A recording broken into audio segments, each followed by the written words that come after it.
Okay, guys, so I'm going to be starting a Sunday Bible series too, because Sunday is the day I go to church and I'm usually learning God's Word.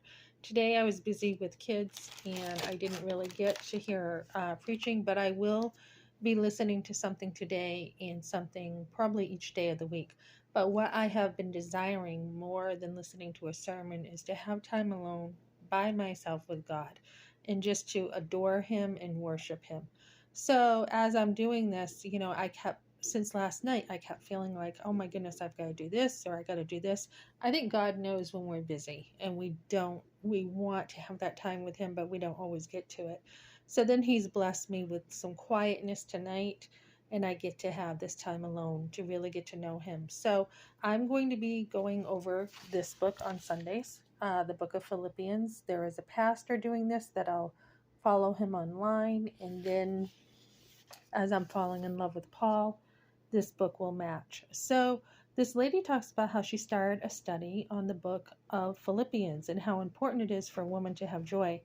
And these women, she was saying at the beginning, were like, let me go to the beginning, which really was a testimony to me. She said, these women had really hard lives. I mean, they had sexual and physical abuse. They had come from a violent home. They had rebellious children. They had grief. They had loved ones who were addicted to drugs. On and on it goes. So she had actually shared her story of how she had also come from a violent home and how her and her siblings actually feared for their life.